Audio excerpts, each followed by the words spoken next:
Сәнмесез. Соңгы көннәрдә яңгыр яуса да, Казанда барабан сугу, оркестр уйнау яңгырап торды. Шунда ки, халыкара фестиваль булды Казанда.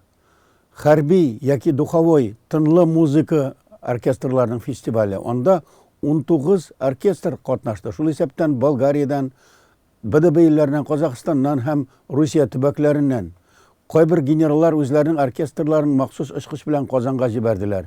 Шундый зур бәйрәм икән бу. Һәр хәлдә хәрби яки анда урыс телендә генә уйныйлар дисәң, алай түгел.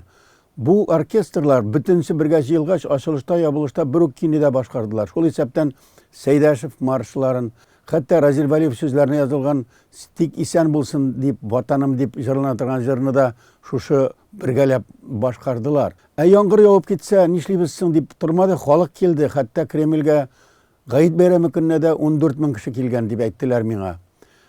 Яңгыр яугач нәрсә эшлисең? Халык тыңлый. Менә шушы дөмбелдәп торган барабаннар ничек уйный икән яңгыр астында дигән фикер килде. Белмим, яңгыр астында барабаннар ничек исән калгандыр, ничек алар юешләнмәгәндер. Шул вакытта фикер килде. Әллә мин әйтәм, безнең татар журналистларның, татар матбугатының кайбер вакытта телевидение, радио тапшыруларының да барабаннары юешләнде дип уйлыйм. Чөнки менә шушы Сәйдәш музыкасын, татарча җырны башкаргысын инде 700 музыкант Казан үзәгендә һәм шуны барып карамаска, YouTube'ка элеп куймаска, телевидениега, радиога тизрәк чыгармаска нигә алай түгел икән аңлап та булмый. Менә шуңа күрә безнең тормышыбызда барабаннар юешләнмәсен, быргылар тутыкмасын дигән фикер килә һәм бу актуаль. Менә ватаным Татарстан. Юансан җомга көнне чыккан санда нинди темалар беренче урында? Эшкә барасы килмәгән вакытыгыз буламы? Монысын аңлыйбыз инде. Эш турында бусы кадак дип әйтеп булмый. Капкын авылларга барып җиткән шулай кадак түгелдер. Ашлык өчен ничә йомырка саласы ишетәсезме? Ниндидер бер табышмаклы сүзләр бу. Менә баланы читкә җибәрү дигән мәкалә 6нчы биттәге шатлык һәм кыйммәт бу актуаль. Уку йортларындагы бәяләр, тулай тораклар бу шунында актуаль. Татар кешесе баласын читкә җибәрә, шәһәргә җибәрә авылдан. Шуңа күрә моны мөгаен укырлар. Марат Гәрәевнең әңгәмәсе "Шоу-бизнестан китәр вакыт" дигән зур язма инде бәхәс уятты. Бу турыда мәгълүмат чаралары, өстәмә мәкаләләр дә язып өлгерде. Менә 16нчы биттә кызыклы язма.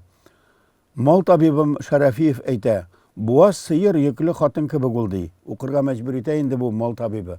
Ләкин аптырап калдым мондый баш исемгә. Нинди сүзсең бу? Әле рәхмәт газетага йөкле хатын буаз сыерга ошый дип әйтмәгән өчен. Һәр хәлдә укырга мәҗбүр итә, бу шундый шатак яки көтелмәгән фикер белән инде. Авыл хикмәте шәһәрдә дә коткара, яки яңа гасыр каналы октябрьдә яңа сериал чыгарачак дип шаккатырга тырыша. Менә шулай сөйли газеталар. Оркестрлар ярышы яки андагы урамдагы хәлләр, тавышлар турында язмаса да, газеталар үзләре игътибар өчен көрәшә. Шәһри Казан газетасында баш исем: "Әлегә 3 тел турында сөйләшәбез, калганын вакыт күрсәтер" дип атала. Димәк, монда полилингваль мәктәпләр турында сүз барган. Минтимер Шәймиев Алабугада үзенең ясаган чыгышында шактый кызыклы, кискен кыю фикерләр әйткән. Русия Федерациясендә доминанты булып, рус сәнгатының, мәдәниятының телен сакларга тиешлеген хакимият тарафыннан әйтелүгә дә ул игътибар иткән, халыкның ниндидер үзенең мөнәсәбәтен формалаштырырга тырышкан. Менә бәйсез Безнең гәзит, әлбәттә монда дөрес булмаган, ягъни куштырнак içinde хакимиятның карашына туры килмәгән язмалар да күренә. Тарих шаһид күсәк ике яклы дигән Илфат Фәйзрахманов мәкаләсен мөгаен укырсыз һәм укырга мөмкин дә аны. Муллабыздан канагать түгел дигән язмада Ютаз районындагы Әбсәләм авылындагы конфликт турында сүз бара. Ягъни безнең гәзит алданган эшчеләр кабат чатырлар кырды дигән шундый бер кыткы уята торган, кызыксындыра торган, баш исемнәрендә чыгара торган мәкаләләр белән дә үзенә укучыларны җәлеп итә. Журналларга күз салсак, менә тагы килде гаилә һәм мәктәп журналы. Тышлыкта Ләйлә һәм Илнур Каримовларның гаиләсе, рәсеме һәм аларның ике баласы. Илнур Каримов спортчы, Ләйлә чит телләр буенча укыта, балаларын менә карагыз, нинди яхшы итеп тәрбиялиләр һәм алар үзләренең милли аңы белән белемне дә мөмкин икән үстерергә бер юлы. Гаилә һәм мәктәп журналында археологлар турында зур кисса басылган. Хазинә табу, тарихка багу. Игътибар итегез, безнең тарихыбыз, 1000 еллык тарихыбыз җир астында һәм менә шуны археологлар эзләп таба һәм сөйлиләр. Игътибар итегез шуңа, әле ничә дисәйлек кенә тыелган иде безнең тарихка күз салу, Алтын Урдада юк, Болгар дәүләтенә дә үзенчә генә караш. Татар тарихы хәзер кирәкле һәм аны шушы вакытта тергезеп аякка бастырмасаң киләчәк буламы, юкмы? Безнең Мираж журналы. Әйе, аны бөтен кеше дә укымыйдыр. Аңламыйдыр да, чөнки монда милли үзаңда тарихны белүдә кызыксыну да кирәк. Ләкин бу затлы журнал. Затлылыгы аның хәзер тираж белән генә түгел, аның истәлегенең тирәнлеге һәм актуальлеге белән билгеләнә. Бу санда Газинур Моратның Китап сүзе дигән шигыре басылган. Хөкем итмә, хөкем ителмәссең. Күктән ингән тәүге хәбәрдар, Әл-Мисақтан килгән китап сүзен хакаратлау язык хәрәмдер. Кайбер сүзләрне, кайберләрегез, күпләрегез аңламыйдыр. Ләкин барыбер безнең сүзлек һәм фикер байлыгыбыз бар, һәм аны барыбер байытырга кирәк. Журналда Ольга Иванованың Сөембикә романының дәвамы басылган. Солтан Шәмсинең Этрусклар, Рим устазлары дигән язмасы шулай хикмәтле. Теләсә кем аңлый торган, белә торган, төшенә торган нәрсәләр түгел булар. Ләкин ул аңлаган һәм ул мөрәҗәгать иткән аудитория төшенергә мөмкин һәм төшенәчәк тә.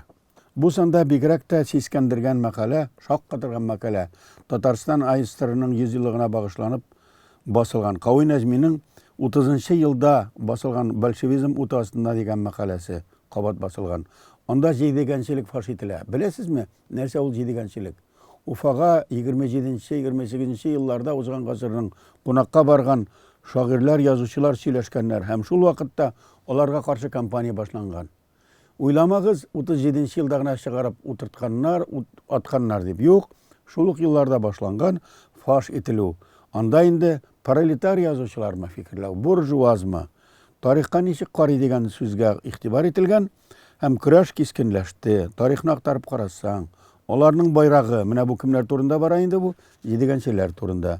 Әзер чыкмак буйлап, Җидегәннең театрга йогынтысы, классиклык шормасы артында безнең кимчелекләребез, ялгышлыкларыбыз, Казан белән Уфа богемачылары хәзерләнәләр, татар милләтчеләренә сәҗдә кылучылар дигән бүлекләрдә конкрет нинди мәкаләләр, нинди язучылар, нинди басмалар шундый җинаятьче юлга басканлыгы турында әйткәннәр. Соңыннан инде менә шушы шәхесләр кемнәрне искә алганнар язмаларда, алар төрмәләргә утыртылганнар, кайберләре атылганнар. Нәрсә соң ул җидегәнчеләр дигән сорау булса, энциклопедиядан шундый җавап кыйламында. 20нчы елларның ахырында бер төркем татар башкорт язучыларын контрреволюцион эшчәнлектә гаепләп, махсус оештырылган җинаять эше. Оешма Гадел Кутуй белән Габдрахман Минский 29нчы елда Уфага баргач оештырыла. Аның җитәкчеләре Гадел Кутуй һәм Нәкый Исәнбәт дип исәпләнә.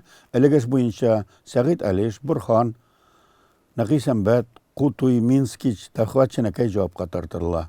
Шул чордагы көндәлек басмаларда шулай ук Фәтхи Бурнаш, Гальгав, Махмуд Бедайлы, Гали Рахим, Галим исемнәре дә күрсәтелә.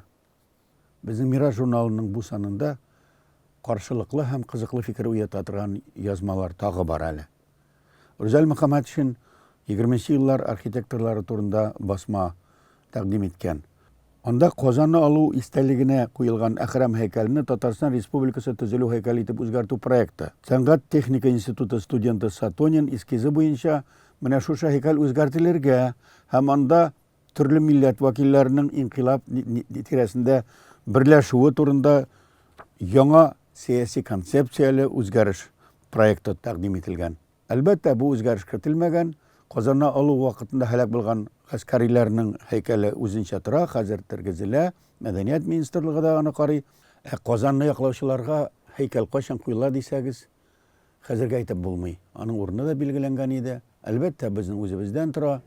Безнең барабаннарыбыз әле сөйләммәгәнме? Үзебез теләгән фикерләрне әйтә алабызмы һәм акыллы итеп, менә шушы Казанда үткән фестивальдәге кебек төрле милләт вәкилләре бергә җыелып бер үк җырны башкара алабызмы? Безнең быргыларыбыз, барабаннарыбыз һәм күңелебездәге җырларыбыз үзенең мизгелен көтә дип өметләник. Бу турыда матбугат мөгаен язар Алла бирсә. Хәзергә сау булыгыз.